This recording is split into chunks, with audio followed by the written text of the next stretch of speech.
to go over a lot of tactics, right? But I think my job today is is really challenging your frame of reference, right? And so I wrote down some notes. It's like I created these slides and then I write down notes. So bear with me on this. There it is. So just like when you start a new exercise routine or a new diet, who could tell me what happens? The first initial couple reactions the first few days, or you start a meditation practice, or you start something new, what is the initial response that you're going to have? You're going to want to stop. Your body's going to be like, what are you doing to me? Like, this isn't status quo. This isn't what I'm used to. And all that chatter, which we as like quote unquote successful people think we've mastered, still exists there, right? And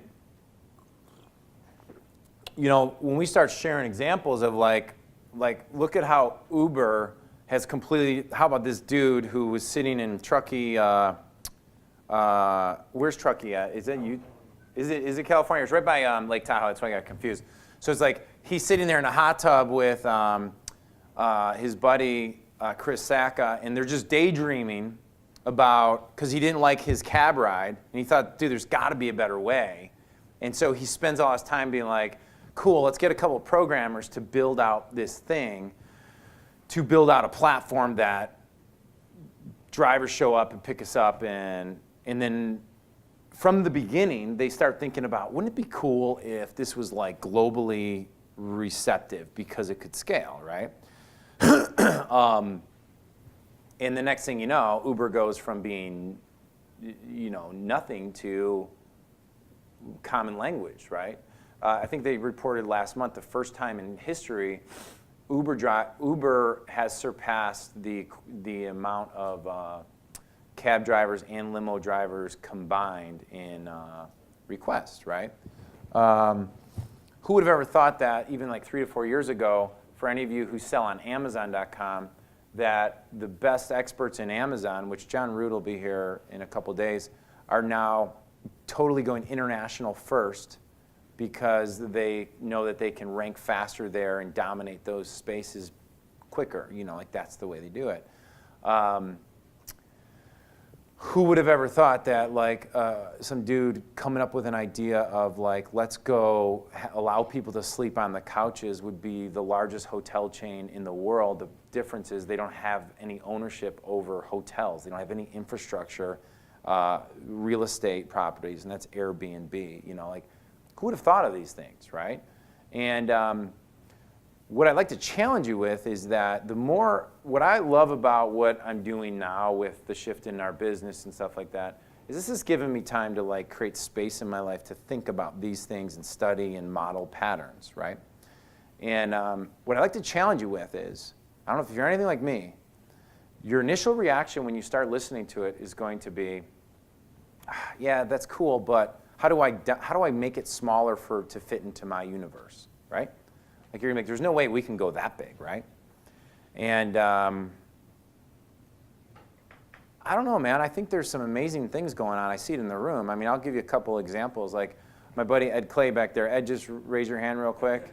Ed looks like he's been surfing and hanging out on a Brazilian beach with a bunch of Brazilian women, but he hasn't been doing that at all. No, in fact, it was just, 3 to 4 years ago, Ed and I were hanging out. He's a former pro fighter, pro trainer of fighters. We're hanging out, and he's telling me about this idea of starting a hospital in Mexico. And I got to be honest with you, like the first time I heard of it, I was like, dude, like, what do you mean a hospital in Mexico? Like, that's kind of messed up. And I'm like, is it legal? I mean, like, is the cartel gonna kill you, dude, once you start making it?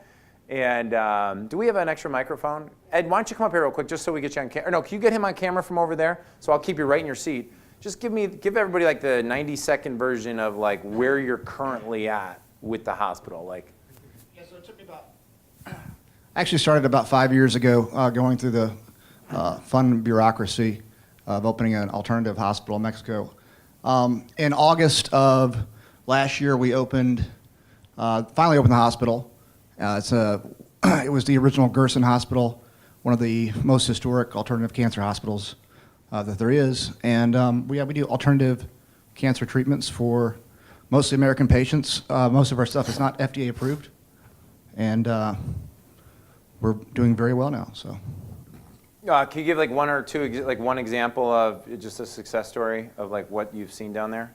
Yeah. So, ultimately, the FDA is a giant bureaucracy, and a lot of the treatments that are out there get crushed by the bigger pharmaceutical companies. So. We have patients that within 3 weeks, you'll see 75% reductions in their tumors.